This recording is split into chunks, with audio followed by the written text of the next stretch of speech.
فرزند زہرا یہ حالات برے ہیں۔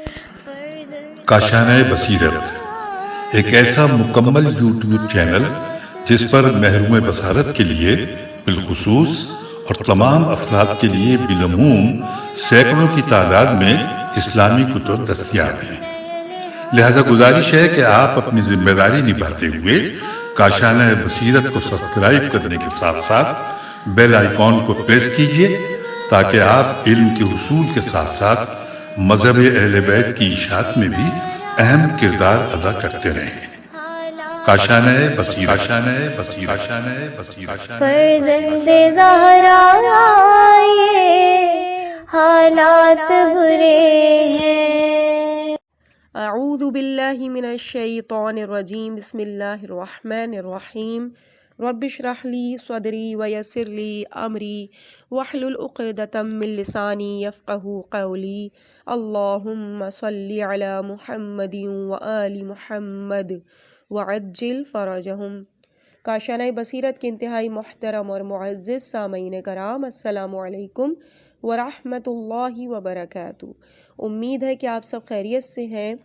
پروردگار عالم کی دی ہوئی توفیق سے الحمدللہ کتاب خاشعین کی نماز، جو کہ آیت اللہ دست غیب کی تالیف ہے، اس کی ریڈنگ کا یہ پارٹ نمبر 3 آپ کی سماعتوں کی نظر کیا جا رہا ہے۔ ہم پیج نمبر 51 تک پہنچ چکے ہیں اور مین ہیڈنگ ہے مطلب اول، اور اس کے ساتھ سب ہیڈنگ ہے خاشعین نماز میں رستگار ہیں۔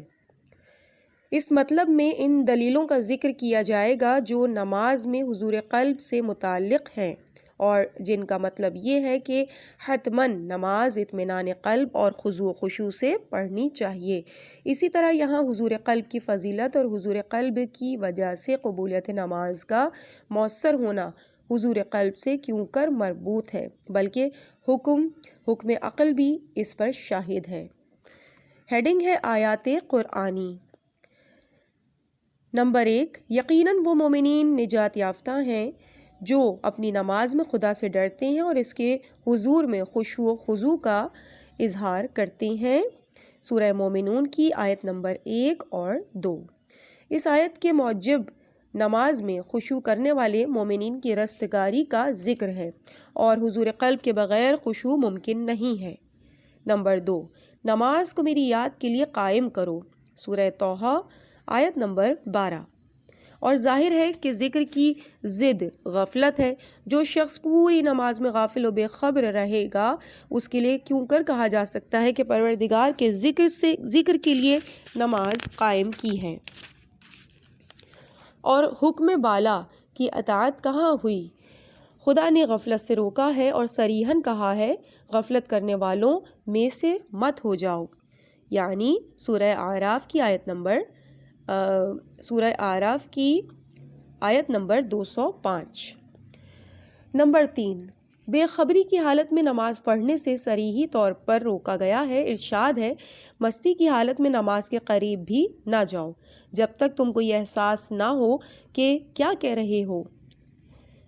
ریفرنس ہے سورہ نساء آیت نمبر 43۔ تفسیر منہج الصادقین یا منہاج الصادقین میں ہے کہ محققین کے نزدیک یہ خطاب قوائے روحیہ سے ہے کہ ایمان شہودی صفحہ جان پر رقم ہے کہ مسجد جامع میں جب تم مل کر غفلت میں مست ہو یا بے ہوشی شہوت میں مبتلا ہو، تو جب تک ہوشیار نہ ہو جاؤ اور یہ احساس نہ ہو جائے کہ تم کیا کہہ رہے ہو اور کس سے گفتگو کر رہے ہو، اس وقت تک نماز کے قریب مت جاؤ۔ ریفرنس ہے کہ یہ آیت، اس کے حاشیے میں تحریر ہے کہ یہ آیت شراب کی حرمت والی آیت سے پہلے نازل ہوئی ہے، اور گناہان کبیرہ نامی کتاب میں شرائع بخواری کے گناہ میں اس کو تفصیل سے ذکر کیا گیا ہے، اس کتاب میں ملاحظہ فرمائیے۔ یعنی یہاں پہ گناہان کبیرہ کا ریفرنس دیا ہے، اور وہ بھی آیت اللہ دست غیب شیرازی ہی کی کتاب ہے۔ اور حدیث الصلاۃ اس مطلب پر شاہد ہے، یعنی نمازی اپنے خدا سے راز و نیاز کرتا ہے، اور حدیث بھی کہتی ہے کہ نماز بغیر حضور قلب نہ تو قبول ہو سکتی ہے اور نہ نمازی کی ترقی کا سبب بن سکتی ہے۔ ہیڈنگ: جیسا حضور قلب ہوگا ویسی ہی نماز ہوگی۔ رسول خدا صلی اللہ علیہ وآلہ وسلم سے مروی ہے کہ کتنے ایسے نمازی ہیں جن کو ان کی نماز سے صرف رنج و زحمت ہی ملتا ہے۔ ریفرنس ہے یہاں پر، انہوں نے نیچے حاشیے میں اس کی عربی بھی تحریر کی ہوئی ہے، اور یہاں پہ آیت کا نام تحریر نہیں ہے، آیت کا ریفرنس موجود نہیں ہے، یعنی چونکہ حضور قلب نہیں ہے اس لیے نماز کا معنوی فائدہ اس پر مرتب نہیں ہوتا۔ ایک اور حدیث میں فرمایا ہے کہ بعض نمازوں میں صرف ان کا آدھا ہی حصہ قبول ہوتا ہے، اور کبھی 1/3، کبھی 1/4، کبھی 5واں حصہ، اور اسی طرح 10ویں حصے تک قبول ہوتی ہے، اور بعض نمازیں پرانے کپڑے کی طرح لپیٹ دی جاتی ہیں اور نمازی کے منہ پر مار دی جاتی ہیں۔ نماز سے صرف بمقدار حضور قلب فائدہ ہوتا ہے۔ اللہ اکبر۔ اس کے بعد ہیڈنگ احادیث۔ نمبر 1، امام صادق علیہ السلام فرماتے ہیں، خدا کی قسم بعض لوگوں کی 50 سال میں ایک نماز بھی قبول نہیں ہوتی، پھر اس سے زیادہ سخت چیز کیا ہو سکتی ہے۔ نمبر 2، رسول خدا صلی اللہ علیہ وآلہ وسلم کا ارشاد گرامی ہے کہ نمازی اپنے خدا سے مناجات کرتا ہے، اور ظاہر ہے کہ کلام بغفلت مناجات نہیں ہے۔ ہیڈنگ: واقعی تقوی مقصود ہے، ظاہری نہیں۔ اس آیت کے بارے میں غور فرمائیے۔ قربانی کا گوشت ہو یا خون خدا کو نہیں پہنچتا۔ سورہ حج کی آیت نمبر 37 کا ریفرنس، یعنی خدا اس سے راضی نہیں ہوتا، البتہ تمہارا تقوی اس تک پہنچتا ہے، یعنی تمہارے تقوی کو خدا قبول کرتا ہے۔ بس معلوم ہوا کہ اہم چیز دلوں کا تقوی ہے، اور اخلاص جو تعظیم امر الہی کی طرف آمادہ کرتا ہے، اس کے ذریعے تقرب یہ بھی اہم ہے، یعنی جو چیز انسان کو اس بات پر آمادہ کرتی ہے کہ امر خدا کو عظیم سمجھو اور اس کی اطاعت سے اس کا قرب حاصل کرو، وہ دلوں کا تقوی ہے، کہ جس کی بنا پر قربانی ہو یا دوسرے امور خیر، خدا ان کو قبول کرتا ہے۔ اور از جملہ خیرات بلکہ عمدہ خیرات نماز ہے، کہ اگر با تقوی نہ ہوگی تو اس پر کوئی مہم نتیجہ مرتب نہیں ہوگا۔ لہٰذا معلوم ہوا کہ نماز میں جو چیز اہم ہے وہ توجہ قلبی ہے، نہ کہ محض افعال اور اقوال۔ رسول خدا صلی اللہ علیہ وآلہ وسلم سے روایت ہے کہ خدا تمہارے دلوں کو دیکھتا ہے، نہ کہ تمہاری صورتوں کو۔ نماز میں حضور قلب کی اہمیت کے لیے روایات سے باقاعدہ اطمینان ہوتا ہے اور کوئی شک نہیں رہتا۔ ہیڈنگ ہے عالم ارواح سے مفارقت کے بعد تدریجی طور سے انس دینا۔ اگر تشریح احکام میں غور کیا جائے اور نماز کے واجب ہونے کا راز واضح ہو جائے تو معلوم ہوگا کہ واقعی نماز سے آثار مطلوب کے پیدا ہونے میں حضور قلب بنیادی شرط ہے۔ اس حقیقت کو بیان کرنے کے لیے بطور اختصار عرض کرنا چاہتا ہوں، جب روح انسان کو قرب و جوار خداوند عالم سے عالم قالب و وحشت سرائے دنیا میں لایا جاتا ہے، ابتدا میں جب قوہ مستحکم نہیں ہوتے، اس وقت تک عالم روحانیت کا انس باقی رہتا ہے۔ اس لیے بچہ اس عالم کی دوری کی وجہ سے روتا ہے، فریاد کرتا ہے، لیکن ہر روز جو اس پر گزرتا ہے اسے وہ اپنے حص نظر کی مناسبت سے مانوس ہوتا چلا جاتا ہے، اور پھر رفتہ رفتہ اس عالم سے کلی طور پر مانوس ہو جاتا ہے۔ مادر مہربان اس کے منہ میں اپنا پستان دیتی ہے اور وہ دودھ پیتا ہے، پھر وہ اس عالم مادی سے مانوس اور عالم روحانیت سے دور ہو جاتا ہے، اور بلوغ کی منزل تک پہنچنے تک عالم محسوس سے انسیت اور عالم غیبت کی فراموشی کافی حد تک ہو جاتی ہے۔ اور یہی وجہ ہے کہ ہر حیوان کا بچہ تھوڑے زمانے میں پرورش پا لیتا ہے اور اپنے مصالح کو پورا کرنے لگتا ہے اور اپنے خبث کے کمال مطلوب تک پہنچ جاتا ہے، اور اپنی بھرپور طاقت حاصل کر لیتا ہے، لیکن انسان کا بچہ اتنی جلدی اپنے کمال مطلوب تک نہیں پہنچتا، بلکہ 40 سال کی عمر میں کمال عقلی اور رشد فکری کو پہنچتا ہے۔ اور اس کی وجہ یہ ہے کہ آدمی کا بچہ دوسرے عالم سے مانوس ہوتا ہے اور اس عالم سے آشنائی نہیں رکھتا، اس لیے بہت دیر میں اس دنیا سے مانوس ہوتا ہے۔ مختصر یہ کہ اگرچہ آدمی ابتدا میں اس عالم سے وحشت رکھتا ہے، لیکن رفتہ رفتہ اپنی حسی ادراکات کی زیادتی اور لذات جسمی کی وجہ سے اس دنیا کا اہل ہو جاتا ہے، اور دنیا کی دوستی جو تمام برائیوں کی جڑ ہے اس کے دل میں اس طرح جاگزیں ہو جاتی ہے کہ اپنے عالم کو فراموش کر دیتا ہے اور اپنی ابتدا اور انتہا کی حقیقت سے غافل ہو جاتا ہے، بلکہ کبھی تو ایسا ہو جاتا ہے کہ حشر و نشر، قیامت وغیرہ کا منکر ہو جاتا ہے، خود ایک حیوان جیسا ہو جاتا ہے جو جسمانی لذت کے علاوہ کسی لذت کو نہیں جانتے، اور بدن کے فنا ہونے کے ساتھ خود بھی فنا ہو جاتے ہیں، جیسا کہ خدا نے اس قسم کے لوگوں کو کا قول نقل کیا ہے۔ چنانچہ ارشاد ہوتا ہے کہ زندگانی دنیا کے علاوہ کوئی زندگی نہیں ہے، اسی میں ہم مرتے اور جیتے ہیں، اور زمانے کے علاوہ کوئی اور ہم کو مارنے والا نہیں ہے۔ ریفرنس سورہ جاثیہ آیت نمبر 24۔ اسی لیے خدا نے انبیاء کو بھیجا تاکہ اس کے سرکش بندوں کو بیدار کریں اور ان کو سمجھائیں کہ تمہارا وطن دوسرا ہے اور تمہارا قیام گاہ دوسری دنیا میں ہے، اور یہ عالم تو صرف دوسری دنیا کے لیے توشہ باصل مہیا کرنے کے لیے ہے، یہ عالم ختم ہو جائے گا۔ ہیڈنگ وطن آخرت کی دوستی جزء ایمان ہے۔ ایمان کی علامتوں میں سے ایک علامت یہ بھی ہے کہ اس دنیا سے نفرت کرتا ہو اور آخرت کا شوق رکھتا ہو، کیونکہ وہی اصلی وطن ہے۔ خود حدیث میں ہے حب الوطن من الایمان، یعنی وطن آخرت کی محبت جزء ایمان ہے۔ ریفرنس ہے سفینۃ البحار جلد نمبر 2 پیج نمبر 668۔ چنانچہ علامہ بہائی فرماتے ہیں کہ ترجمہ ملاحظہ ہو۔ نمبر 1، علم ظاہری و باطنی کے مخزن یعنی رسول خدا صلی اللہ علیہ وآلہ وسلم نے فرمایا کہ وطن کی محبت جزء ایمان ہے۔ نمبر 2، یہ وطن مصر و عراق و شام نہیں، یہ تو وہ شہر ہے جس کا کوئی نام نہیں ہے۔ نمبر 3، کیونکہ یہ سارے شہر دنیا کے ہیں اور حضور سرور کائنات صلی اللہ علیہ وآلہ وسلم دنیا کی بھلا مدح کیوں فرماتے۔ نمبر 4، دنیا کی محبت ہر خطا کی جڑ ہے، اور بھلا کہیں خطا سے ایمان عطا ہوتا ہے۔ نمبر 5، اس شخص کا کیا کہنا جس کو یہ توفیق ہو جائے کہ اس گمنام شہر کی طرف متوجہ ہو جائے۔ نمبر 6، دنیا کے ان وطنوں میں اے پسر تو غریب اور مسافر ہے، تم نے خوب مسافرت کی، تمہارے سر پر خاک ہو۔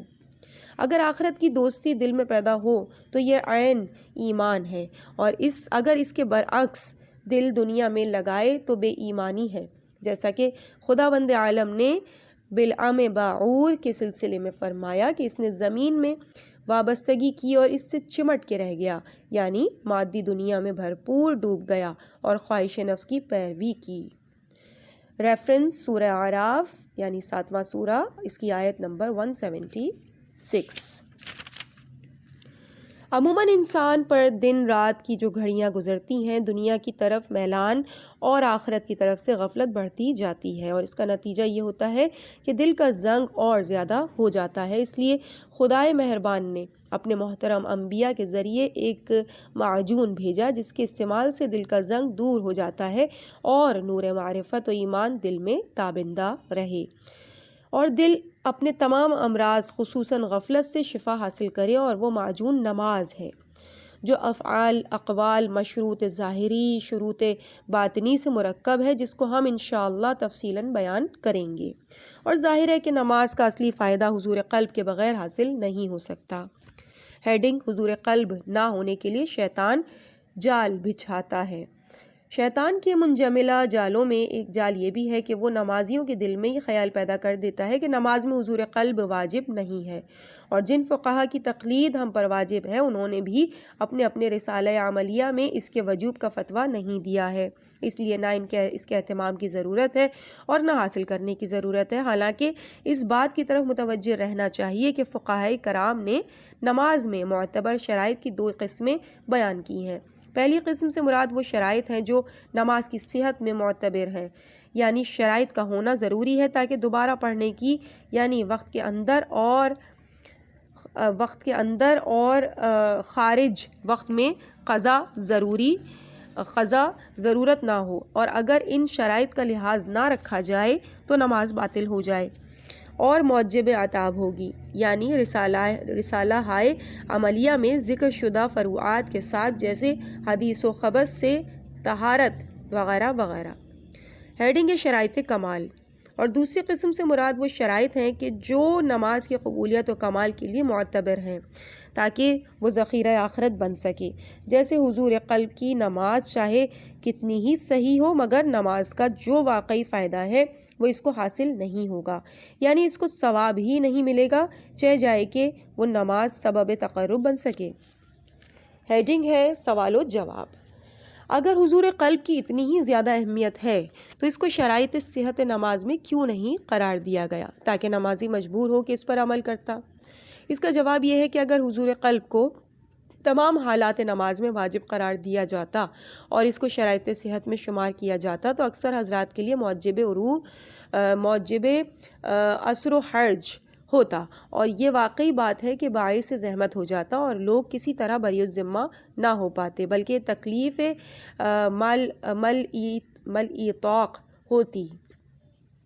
تکلیف مالائی طاق ہوتی۔ البتہ جو لوگ طالب سعادت اور خواہان کمال ہیں ان کو بلند ہمت ہونا چاہیے اور کوشش کرنی چاہیے کہ فوائد نماز سے محروم نہ ہوں۔ انسان میں ایک مخصوص استعداد اسی لیے رکھی گئی ہے تاکہ وہ عبادت سے کمال مطلوب تک پہنچ سکے، اور یہ صلاحیت حیوان میں نہیں ہے، لہٰذا انسان کو چاہیے کہ اس صلاحیت کو استعمال کرے اور اس کو قوت سے فعل ملائے تاکہ صحیح نتیجہ حاصل کر سکے۔ اس کے بعد صفحہ نمبر 60 تک ہم پہنچ چکے ہیں۔ ہیڈنگ ہے کم از کم پوری نماز میں غفلت نہ ہو۔ اگر کوئی پوری نماز حضور قلب سے نہیں پڑھ سکتا تو کم از کم پوری نماز غفلت سے نہ پڑھے۔ خلاصہ یہ ہے کہ انسان کو چاہیے کہ اپنے آپ کو فیض کامل سے محروم نہ کرے اور نہ کسی وقت مایوس ہونا چاہیے، اور اس بات کی طرف متوجہ رہنا چاہیے کہ حضور قلب کے لیے بہت سے موانع ہیں۔ جب انسان اپنے آپ کو حضور قلب کے لیے آمادہ کرے گا تو خدا بھی اپنی توفیق شامل حال قرار دے گا تاکہ وہ نماز کو حضور قلب سے پڑھ سکے، جیسا کہ حدیث قدسی میں ہے کہ جو مجھ سے ایک بالشت قریب ہوگا میں اس سے ایک ہاتھ قریب ہو جاؤں گا۔ نمبر 1، میں اس انبار میں سے گیہوں اکٹھا کرنے کی کوشش کر رہا ہوں جو گیہوں جمع ہو چکے ہیں اور وہ بھی اس انبار میں گم ہو جاتے ہیں۔ نمبر 2، میں نے ہوش کی حالت میں کبھی نہیں سوچا کہ گیہوں میں یہ خرابی چوہے کی مکاری کی وجہ سے آئی۔ نمبر 3، چوہے نے ہمارے اسٹور تک گڑھا کر دیا ہے اور اس کی آفت کی وجہ سے میرا انبار برباد کر دیا ہے۔ نمبر 4، اے بیٹا پہلے تو چوہے کے شر کو دفع کرو اور اس کے بعد گیہوں کے جمع کرنے کی کوشش کرو۔ نمبر 5، روایات کو سنو، اس میں ہے کہ نماز کامل نہیں ہوتی جب تک حضور قلب حاصل نہ ہو۔ یہ پوائنٹ کی شکل میں غالباً انہوں نے کچھ اشعار کا ترجمہ یہاں پہ تحریر کیا ہے جو یقیناً فارسی کے اشعار ہوں گے جن کا یہ ترجمہ تحریر ہے۔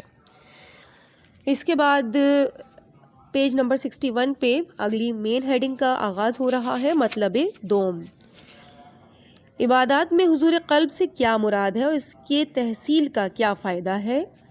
سب ہیڈنگز شروع ہو رہی ہیں۔ روح حیوانی اور گوشت کا ٹکڑا۔ قلب کا اطلاق کبھی تو گوشت کے ٹکڑے پر ہوتا ہے جو سینے کے بائیں طرف ہوتا ہے، صنوبر جیسی شکل ہوتی ہے اور اس کے بیچ میں سیاہ خون ہوتا ہے جو جگر میں پیدا ہوتا ہے، اور اس صنوبری شکل میں اکٹھا ہوتا ہے اور دل کی دھڑکن اور حرکت کی وجہ سے اور دستگاہ تنفس کی مدد سے خون سیاہ صاف ہوتا ہے اور اس سے ایک صاف و شفاف اور مرکب مادہ دماغ اور تمام اعضائے بدن میں پہنچتا ہے اور بدن کی حس و حرکت اسی کی وجہ سے ہے۔ اس کو روح حیوانی کہتے ہیں۔ ہیڈنگ: قلب روحانی مادہ اور مادیات سے مجرد ہوتا ہے۔ اور کبھی قلب کا اطلاق اس عطیہ ربانی اور مخلوق ابتدائی پر ہوتا ہے جو اس عالم کے سنخے موجودات سے نہیں ہوتا، بلکہ اس کا تعلق عالم امری سے ہوتا ہے جو مادہ اور مدت سے مجرد ہوتا ہے، اور اس بدن سے اس کا تعلق ہوتا ہے، اور در حقیقت وہی حقیقت انسانی ہے اور وہی مدرک و مخاطب اور مکلف ہوتا ہے۔ ہیڈنگ: نفس کی معرفت خدا کی معرفت کا مقدمہ ہے۔ روح کی معرفت اور اس کی حقیقت کا جاننا اس مادی دنیا والوں کے لیے جو حجاب ہائی ظلماتی میں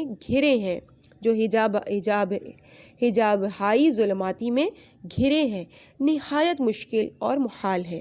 صرف بدن میں اور بدن کے باہر اس کے تصرف اور قدرت کے آثار کو احساس کیا جا سکتا ہے اور اس کے تصرفات کو دیکھ کر اس کے ہونے کا یقین ہوتا ہے، جیسے کہ خدا کی کامل معرفت اس مادی دنیا والوں کے لیے ناممکن ہے، صرف اس کے آثار کو دیکھ کر اس کے وجود کا یقین ہوتا ہے۔ ہیڈنگ: شناخت حقیقت پاکیزگی نفس پر موقف ہے۔ روح کی معرفت اور اس کی سعادت اسی وقت حاصل ہوتی ہے جب انسان اپنے نفس کی تربیت و اصلاح کرے اور صفت امارگی سے اس کو نجات دلائے اور صفت مطمئنہ سے متصف کر دے۔ یہاں پہ ریفرنس دیا گیا ہے سورہ یوسف کی آیت نمبر 51 کا اور سورہ فجر کی آیت نمبر 27 کا، یا ایھا النفس المطمئنہ والی آیت کا۔ اور آدمی کا کمال یہ ہے کہ نفس کا تصفیہ کرے اور اس کی خواہشات اور غضب کو ختم کر دے، کیونکہ نفس کی تربیت کرنے سے یعنی خواہشات سے روکنے پر تھوڑی تھوڑی اس کی معرفت میسر ہوگی اور نفس شناسی سے خدا شناسی حاصل ہوگی، جیسا کہ حدیث میں ہے من عرف نفسہ فقد عرف ربہ، یعنی جس نے اپنے نفس کو پہچان لیا اس نے خدا کو پہچان لیا۔ چونکہ انسان کا نفس ناطقہ عالم امر سے ہے اور مجرد و نورانی ہے، اس لیے اس کو پاک ہونا چاہیے تاکہ اس کو پہچان سکے، کیونکہ جب تک سخنیت حاصل نہ ہوگی اور مدرک و مدرک میں یکسانیت نہ ہوگی وہ اپنے نفس کو پہچان نہیں سکے گا۔ ہیڈنگ ہے قلب کی تیسری تعریف۔ لغت میں قلب کے ایک اور معنی بھی ہیں جو بدلنے کے ہیں، کیونکہ یہ بھی عقل اور طبیعت کے درمیان بدلتا رہتا ہے اور منقلب ہوتا رہتا ہے یہاں تک کہ کسی ایک کو غلبہ حاصل ہو جاتا ہے۔ اگر عقل کو غلبہ ہو اور مملکت انسانی میں عقل کی حکومت رہی تو آدمی سعید ہو جاتا ہے اور ملک سے بہتر ہو اور ملک سے بہتر ہوتا چلا جاتا ہے۔ ملک یہاں پہ اصل میں آراب نہیں لگے ہوئے، اس لیے غلطیوں سے درگزر فرمائیے گا۔ اور اگر طبیعت کا غلبہ ہوا تو پھر کئی اعتبار ہوتے ہیں۔ اگر شہوت کے لحاظ سے غلبہ ہے تو اس کا شمار حیوانوں میں ہوگا، بلکہ اس سے بھی بدتر ہوگا۔ ریفرنس ہے سورہ اعراف کی آیت نمبر 179 کا۔ اور اگر غصے کے لحاظ سے غلبہ ہے تو اس کا شمار درندوں میں ہوگا، اور اگر طبیعت کا غلبہ مکاری اور ہیلہ بازی کے اعتبار سے ہے اس کا شمار شیطانوں میں ہوگا۔ اور یہ صورتیں اس وقت ہوں گی جب روح جسم سے جدا ہو جائے گی، خصوصاً قیامت میں، کہ وہاں پر لوگ اپنی باطنی صورت میں محشور ہوں گے، اور اس دن کا تذکرہ قرآن اس طرح سے کرتا ہے۔ سورہ طارق آیت نمبر 9۔ اور وہ دن جب تمام پوشیدہ آشکار ہو جائیں گے۔ چند اشعار کا ترجمہ ملاحظہ فرمائیے۔ اب یہاں پہ کچھ اشعار تحریر کی ہیں پوائنٹ وائز۔ تمام ذخیرہ شدہ افعال اور اقوال محشر کے دن ظاہر ہو جائیں گے۔ نمبر 2، جیسے کہ اگر کوئی بدن کو عریاں کر دے تو تمام عیب اور ہنر آشکار ہو جاتے ہیں۔ نمبر 3، تمہارا نفس تو ہوگا مگر اس میں کدورت نہ ہوگی کہ جس سے آب و صورت دکھائی دے گی۔ نمبر 4، تمام ضمائر وہاں پیدا ہوں گے، تم آیہ تبلیغ السرائر پڑھ کر دیکھو۔ نمبر 5، دوبارہ عالم خاص کے مطابق تمہارے اخلاق اجسام اور اشخاص کی صورت میں ظاہر ہوں گے۔ نمبر 6، تیرے سارے اخلاق عالم ارواح میں یا تو نور ہوں گے یا پھر آگ بن جائیں گے۔ اس سے زیادہ شرح اس کتاب کے موضوع سے خارج ہے۔ اس سے معلوم ہوا کہ قلب کے معنی نفس ناطقہ کے ہیں، اور نماز میں حضور قلب سے مراد یہ ہے کہ جس میں مشغول ہو بس اسی کی طرف متوجہ رہے، یعنی اگر کچھ پڑھ رہا ہے تو صرف اسی کی طرف توجہ کرے، اور کچھ کر رہا ہو تو اسی کی طرف، اور اس کے علاوہ دوسری چیز کا تصور نہ کرے۔ ہیڈنگ، اہم ترین کام کی طرف نظر رکھے۔ اب رہی یہ بات کہ نماز میں حضور قلب کیوں کر حاصل کیا جائے، تو اس کے حضور کا طریقہ یہ ہے کہ مقتضی کو پیدا کیا جائے اور موافع یا موانع کو برطرف کیا جائے۔ وجود مقتضی کا مطلب یہ ہے میم قاف تے ضاد چھوٹی یہ۔ مقتضی کا مطلب یہ ہے کہ نمازی کی نظر میں نماز کی اہمیت سب سے زیادہ ہو، کیونکہ نفس انسانی کچھ اس قسم کا ہے کہ اگر اس سے زیادہ کوئی چیز نمازی کی نظر میں ہے تو وقت نماز ذہن ادھر ادھر متوجہ ہو جائے گا اور نماز کی طرف حضور قلب ہی نہ ہو پائے گا۔ ہیڈنگ ہے، پیج نمبر 65 تک ہم پہنچ چکے ہیں۔ ہیڈنگ ہے فنائے دنیا اور بقائے آخرت کا یقین۔ اس لیے نمازی کی دل میں تمام چیزوں سے پہلے جب تک نماز کی اہمیت نہ ہوگی حضور قلب کی اہمیت نہ ہو سکے گی، اور یہ اہمیت بھی اس وقت تک نہ ہوگی جب تک واقعی طور پہ دنیا اور اس کی لذات کے فنا اور آخرت کی بقا اور بہتری کا یقین نہ ہو۔ ریفرنس ہے سورہ اعلیٰ کی آیت نمبر 17۔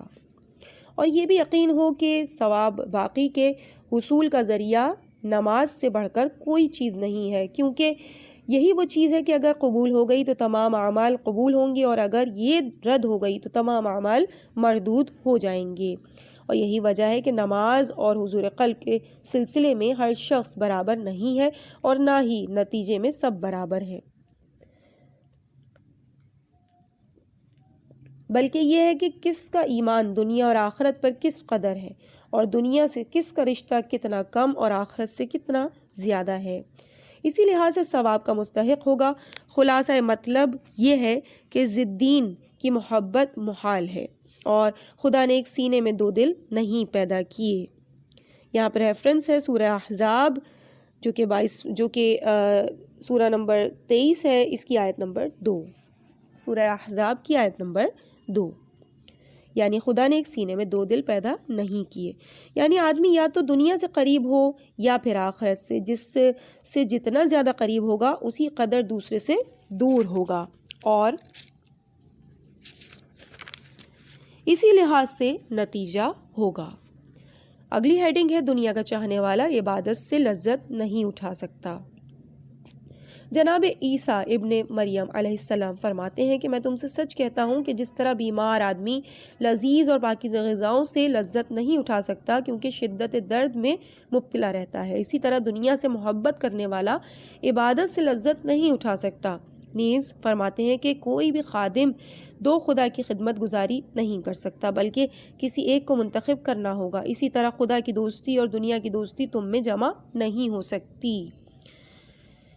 چند اشعار کا ترجمہ ملاحظہ کیجیے۔ نمبر 1، ایک شخص حالت نماز میں کہہ رہا تھا اے خدا رحم کر اور میرے کام درست فرما۔ نمبر 2، اس کی یہ گفتگو ایک دیوانے نے سنی، اس نے کہا تم بہت جلد اس سے رحمت کا مزہ چکھو گے۔ نمبر 3، تم اپنے ناز و نخرے سے زمانے میں نہیں سماتے ہو، ہر وقت تکبر سے چلتے ہو۔ نمبر 4، ایک سر بفلک قصر بنایا ہے جس کی چاروں دیواریں سونے کی ہیں۔ نمبر 5، اگرچہ میں نے ایک بدی کی ہے لیکن تو دارائے رحمت ہے۔ نمبر 6، اے شخص جب تک تو ملک و مال سے منہ نہ موڑے گا اس وقت تک اس کا کوئی بھی ذرہ تیری طرف نگاہ نہ کرے گا۔ ہیڈنگ ہے دنیا سے دل بستگی مذموم ہے نہ کہ مال رکھنا۔ یہ بات ذہن نشین رکھنا چاہیے کہ مذمت دنیا سے مراد دنیا اور سونے زیورات وغیرہ سے ایسی دل بستگی رکھنا ہے جس سے آدمی آخرت سے بالکل غافل ہو جائے، ورنہ دنیا میں بہت سے فقیر ایسے ہیں کہ جو اس سے دل بستگی رکھتے ہیں، اور بہت سے مالدار ایسے ہیں جو دنیا کو صرف آخرت کے ذریعے خیال کرتے ہیں۔ چنانچہ شاعر کہتا ہے کہ دنیا کیا ہے؟ خدا سے غافل ہونا۔ لباس، چاندی، فرزند، زوجہ سے غفلت کا نام دنیا نہیں ہے۔ جس مال کو دین کے لیے حاصل کیا جائے اس کو بہترین مال رسول خدا صلی اللہ علیہ وآلہ وسلم نے فرمایا ہے۔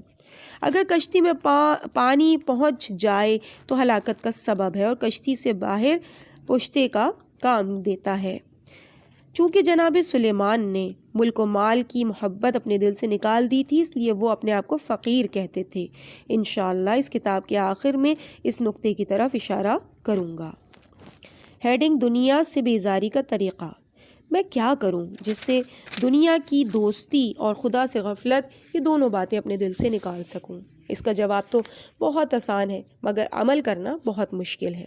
پہلا کام یہ ہو کہ ہر وقت نظروں کے سامنے رہے، دنیاوی آرزوؤں کو کم کیا جائے، دنیا کی پستی اور فنا میں زیادہ غور کیا جائے، گزرے لوگوں کے حالات کا مطالعہ کیا جائے اور ان کی غفلت از موت اور امیدوں کی عدم تکمیل کو عبرت سے دیکھا جائے کہ ان لوگوں نے 2 دن کی زندگی کے لیے کتنے پاپڑ بیلے، کیسے کیسے محل اور باغات بنائے تھے، کیسے کیسے پارک اور تفریح گاہ بنائے تھے، لیکن یہ سب چھوڑ کر چلے گئے۔ یہاں پہ سورہ دخان کی آیت نمبر 25 سے لے کر 27 تک کا ریفرنس دیا گیا ہے۔ چند شعر کا ترجمہ یا اشعار کا ترجمہ ملاحظہ ہو۔ ہاں، اے دل عبرت حاصل کر اور دیکھ، نگاہ عبرت سے مدائن کے ایوان کو عبرت کا آئینہ خیال کرو۔ انسان جتنی اہمیت دنیا کو دیتا ہے اور اس کے حاصل نہ ہونے پر غصہ ہوتا ہے، اگر اس کا 1% بھی آخرت کی طرف مبذول کرتا تو بہت بلند مقام حاصل کر لیتا۔ سابقہ بیانات سے پتہ چل جاتا ہے کہ نماز میں حضور قلب کا نہ ہونا صرف اس وجہ سے ہوتا ہے کہ انسان آخرت سے بے اعتنائی برتتا ہے۔ ہم میں سے ہر کوئی شخص جس مکان میں رہتا ہے، اگر وہ گر جائے، یا جس کمرے میں رہتا ہو اس میں فرش نہ ہو، سکون نہیں ملتا، اور ساری فکر اس بات کی ہوتی ہے کہ گھر یا کمرے کی مرمت پہلے کرا لی جائے۔ لیکن آخرت کا معاملے میں تساہل برتتے ہیں جیسے اس میں شک ہو، اور اس معاملے میں خدا کے عفو و کرم پر بھروسہ کیے رہتے ہیں کہ گویا یہ کہ ہم نے قرآن نہیں پڑھا، نہیں سمجھا، حالانکہ قرآن کہتا ہے کہ انسان اپنی کوشش کا نتیجہ عنقریب دیکھ لے گا۔ سورہ مزمل کی آیت نمبر 20۔ اختصار کی وجہ سے اتنے پر ہی اکتفا کیا جاتا ہے۔ اس کے بعد اگلی ہیڈنگ ہے حضور قلب کے لیے کچھ دستور۔ اگر کوئی طالب آخرت ہے تو اس کو ہمیشہ تلاوت قرآن کرنی چاہیے جتنا بھی ممکن ہو، جیسا کہ خود قرآن نے کہا ہے، اور پڑھتے وقت غور و فکر کرنا چاہیے۔ موت کو یاد اور مرنے کے بعد کے انجام سے غافل نہ رہنا چاہیے۔ اہل قبور کی زیارت ترک نہیں کرنی چاہیے، برابر مواعظ سنتے رہنا چاہیے۔ اسی طرح مواعظ کی کتابوں کا بھی مطالعہ کرنا چاہیے۔ اس بیان سے یہ بات واضح ہو گئی کہ نماز میں حضور قلب کے مقتضی کی اہمیت خود نمازی کے ہاتھ میں ہے۔ اب یہاں سے کچھ موانع حضور قلب کا ذکر کریں گے۔ ہیڈنگ: حالت نماز میں آنکھ اور کان کی مواتبت، میم واو الف توئیں بے تے۔ حضور قلب کے موانع کا مطلب یہ ہے کہ نماز پڑھنے میں نمازی کے دل میں جو مختلف خیالات پیدا ہوتے ہیں، ان سے کس طرح چھٹکارا حاصل کیا جائے۔ اس کا طریقہ یہ ہے کہ جن اسباب کی بنا پر یہ خیالات پیدا ہوتے ہیں، ان اسباب کو ختم کیا جائے، اور یہ اسباب 2 قسم کے ہیں: نمبر 1 خارجی، نمبر 2 داخلی۔ موانع خارجی زیادہ تر حواس 5 ظاہری کے راستے سے آتے ہیں، اور ان میں بھی آنکھ اور کان کو زیادہ دخل ہے۔ قلب کی مثال ایک حوض کی فرض کیجیے، اور حواس 5 وہ 5 نہریں ہیں جو اس حوض میں گرتی ہیں، اور انہی کے وسیلے سے معانی کی صورت دل میں پہنچتی ہے، اور کبھی کبھی کسی صورت کے دیکھنے یا کسی آواز کے سننے، چند خیالی تصویریں نفس پر منقش ہو جاتی ہیں یا منقش ہو جاتی ہیں۔ بقول شاعر، دل کے لیے تمام آفتیں نظر کے ذریعے سے پیدا ہوتی ہیں۔ جب آنکھیں دیکھتی ہیں تو دل اسی میں الجھ کر رہ جاتا ہے۔ اس قسم کے موانع کی روکنے کے لیے آنکھ پر کنٹرول ضروری ہے کہ ادھر ادھر نظر نہ کرنے بلکہ حالت قیام میں نظر کو جائز سجدہ پر اور حالت رکوع میں دونوں پیروں کے بیچ میں اور حالت سجدے میں ناک کی طرف اور تشہد پڑھتے وقت گود میں مرکوز رکھے۔ راستہ اور رنگین نقش و نگار والے فرش پر نماز نہ پڑھے بلکہ بطور کلی جو چیز بھی نظر کو مشغول رکھنے کا سبب ہو اس سے احتیاط کرے، اور اگر وہ سمجھتا ہے کہ آنکھوں کے بند کرنے سے حضور قلب زیادہ ہوگا تو آنکھوں کو بند رکھے۔ اگرچہ آنکھوں کا بند رکھنا مکروہ ہے لیکن اگر حضور قلب کے لیے معاون ہے تو پھر بند ہی رکھے۔ بعض بزرگوں کی سیرت یہ رہی ہے کہ حضور قلب کی خاطر نماز کو نسبتاً تاریک اور مختصر جگہ میں پڑھا کرتے تھے۔ ہیڈنگ ہے موانع داخلی خارجی سے زیادہ شدید ہیں۔ ہمیشہ حضور قلب کے موانع داخلی کے اسباب موانع خارجی سے زیادہ رہے ہیں، کیونکہ جو بھی شخص دنیاوی رنج و غم میں مبتلا رہے گا اس کو ذہنی سکون نہیں ہوگا اور ہر وقت اس کی فکر پریشان رہے گی، اور اس نتیجے میں حضور قلب کا ہونا ناممکن سا ہے لیکن محال بھی نہیں ہے۔ لہٰذا اس کے لیے اور طریقہ استعمال کرنا چاہیے۔ پہلا کام تو یہ کرے کہ نماز کے اقوال و افعال کی معانی کو تفصیل سے جانے اور نماز پڑھتے وقت حتی الامکان اپنے آپ کو دنیاوی رنج و غم سے خالی رکھے۔ اس طرح کی موت، احتسار کی سختی، بعد از موت کا انجام، قیامت، میزان وغیرہ کے بارے میں سوچتا رہے اور یہ خیال کرے کہ اگر نماز قبول نہ ہوئی تو دیگر اعمال بھی قبول نہ ہوں گے، لہٰذا اس کمی کو دور کرنے کی کوشش کرے۔ اس طرح حضور قلب پیدا ہو سکتا ہے۔ اس کے بعد کچھ اشعار کا ترجمہ تحریر ہے۔ نمبر 1 پوائنٹ، جس دن اعمال و اقوال کے بارے میں جس دن اعمال اور اقوال کے بارے میں پرسش ہوگی، اس دن خوف کی وجہ سے اولو العزم پیغمبر بھی لرزہ بردام ہوں گے۔ جس جگہ انبیاء کو خوف اور وحشت ہوگا، اس دن تیرے پاس گناہ کا کیا عذر ہوگا، ذرا بتاؤ تو۔ یہ سب سوچ کر جب دل نرم ہو جائے گا اور آنکھوں میں آنسو آ جائیں گے تو آنے والی سختیوں کو یاد کر کے نماز کی طرف متوجہ ہوگا۔ اگلی ہیڈنگ ہے، پیج نمبر 72 تک ہم پہنچ چکے ہیں، خدا کے علاوہ کسی کا تصور نہ ہو۔ حضرت امیر المومنین علیہ السلام فرماتے ہیں کہ خدا اس شخص پر اپنی رحمت نازل کرے جو اپنی ہمت کو ایک قرار دے، یعنی امور اخروی کے علاوہ کوئی اور فکر نہ رکھتا ہو۔ اگر کوئی واقعاً درد آخرت رکھتا ہے تو اس کو چاہیے کہ اسباب غفلت کو دور کرے اور یہ سمجھ لے کہ جو چیز بھی اس کو یاد خدا سے روکے وہ اس کی دشمن ہے اور اس کے دین کی مخالف ہے، اور جنود شیطان سے اسے چاہیے کہ اس کی دوستی کو دل سے نکال پھینکے اور خدا کی طرف متوجہ ہو جائے، اور خدا کے علاوہ جو بھی اس کی معنویت کے مزاحم ہوں اس کو دشمن سمجھے۔ ہیڈنگ، ابو طلحہ کے باغ کا قصہ۔ منقول ہے کہ ابو طلحہ اپنے باغ میں نماز پڑھ رہے تھے۔ اثناء نماز میں ان کی نظر ایک طائر کی طرف اٹھ گئی جو درخت پر تھا اور وسط باغ سے نکلنا چاہتا تھا۔ ابو طلحہ اسے دیکھنے میں مشغول ہوئے کہ یہ بھی یاد نہ رہا کہ کتنی رکعت پڑھ لی ہے۔ موصوف وہاں سے اٹھ کر رسول خدا صلی اللہ علیہ وآلہ وسلم کے پاس آیا اور پورا واقعہ بیان کیا اور کہا، میں نے اس باغ کو صدقہ کر دیا ہے، آپ جہاں مناسب سمجھیں اس کی آمدنی کو خرچ کریں۔ ذرا سوچئے کہ ابو طلحہ نے اپنے نفس اور شیطان کی کتنی شدید مخالفت فرمائی۔ جس باغ کی وجہ سے نماز میں رکھنا پڑا، اس باغ ہی کو صدقہ کر دیا۔ جو لوگ دنیا میں مشغول ہیں ان کو چاہیے کہ خاتمے میں جن چیزوں کا ذکر کیا جائے گا ان کو پڑھیں اور اس کے مطابق عمل کریں۔ ہیڈنگ، تائید الہی۔